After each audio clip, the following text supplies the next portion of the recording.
reform with foreign investment. I am going to read out to you a research work done by Goldman Sachs. Global Economic Paper number 187. Goldman Sachs says, it is not that India needs only $400 billion for infrastructure. Somebody said India requires $620 billion. He said that's also not correct. India requires $1.7 trillion for infrastructure development in the next 10 years. This paper is 2010 October, Global Economic Paper number 187 of Goldman Sachs, which is available on the internet. It says infrastructure development of 1.7 trillion in the next year, considerably higher than the previous estimates. And you know what they say? For this, India will not need even $1 from outside. I am going to read out 2 paragraphs from the report.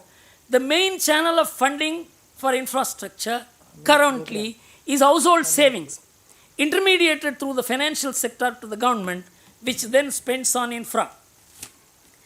An excessive reliance, you see what other countries have done, what India has not done, and how that has made a difference between boom and bust. An excessive reliance on government spending or external financing can lead to boom and bust. The experience of other countries funding infrastructure needs suggest that a sustainable model is to build on healthy balance sheets and a reliance on domestic savings channeled through long-term funds such as insurance and pension funds. And it says, what will be the character of the Indian savings for the next 20 years? It says, bank deposits will be 48%, insurance 14%, pension PF 14%, government dues 14%, 11%, shares just 6%. 55% of the American economy is hooked to stock market.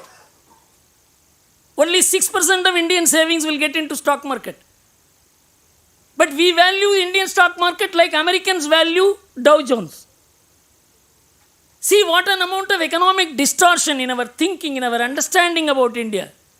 And unless the Indian society has this propensity to save, this propensity to save is related to the responsibility of the people about the family, about the society, about their standing, about the values which they inherit. All this constitutes the propensity to save. This propensity to save was destroyed in the West. The families got destroyed. Today, 51% of the American families are single-parent families. 41% of the children born are born for unwed mothers. 20% of them are born for school-going children. 51% of the American families are dependent on government support. It has become a government-dependent society. What was a family-dependent society has become a government-dependent society. The father looks to the government for taking care of him, not to the son. The unemployed son looks to the government to take care of him and not to the father. So they destroyed the relationship and built a contract-based, rule-based, constitutional society, which has resulted in what is known as a time bomb ticking under the American economy. The unfunded social obligations, social security obligations of America is $104 trillion, whereas their GDP is only $16 trillion.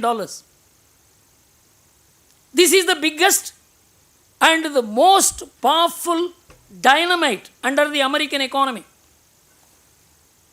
But in India, this entire thing is looked after by the society, by the family, based on a cultural inheritance. In fact, I don't know